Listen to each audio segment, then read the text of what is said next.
Nagpayag ng suportang maraming sundalo sa kusada ni Baguio City Mayor Benjamin Magalong laban sa korupsyon sa gobyerno. Sa gitna po yan ang nakaambang reforma sa pensyon ng mga uniform personnel. Nasa frontline na balitang yan, si Marin Enriquez. Mahigit 100 retirado at aktibong sundalo ang lumagda sa kumakalat na manifesto ng pagsuporta sa panawagan ni Baguio City Mayor Benjamin Magalong na labanan ang korupsyon sa pamahalaan. Kabilang sa mga pumirma ang Medal of Valor awardee na si retired Marine Colonel Ariel Querubin. Ang pagpapahayag ng suporta ng mga sundalo ay sa gitna ng isinusulong na reforma sa sistema ng pensyon ng mga Military and Uniformed Personnel o MUP. Balak kaltasan ng hanggang 5% ang sahod ng mga sundalo dahil sa nakaamba umanong pagkaubos ng pondo ng gobyerno para sa kanilang pensyon.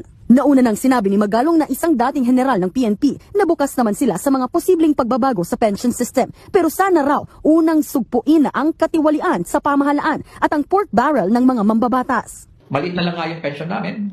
Considering that what we have gone through in the past, na risking our lives, risking our family, and willing pa rin kami in part to help national government.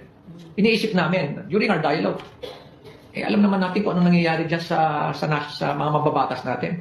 Kung gaano kalaki. Kung gaano kalaki naman ang kanilang mga pork barrel.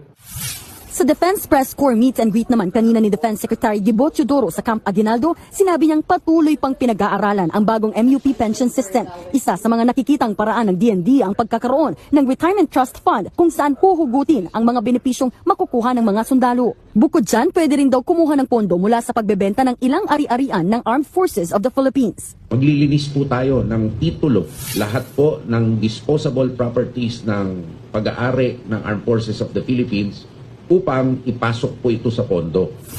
May tiniyak naman ang kalihim sa mga retiradong pulis at sundalo na tumatanggap ng pensyon. Ngayon, ang retirees ay hindi papalitan ang kanilang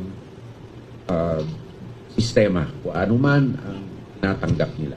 Yan ang proposal po ng Department of National Defense. At yan po ang isusulong ko. Para naman kay PNP Chief Benjamin Acorda, masyadong mataas ang porsyentong kakaltasin para sa kanilang pensyon. Sa nakita po namin, yung 5% po nun, medyo parang mabigat po on the part of yung sa ating kapulisan. Nagbabalita mula sa Frontline, Marian Enriquez.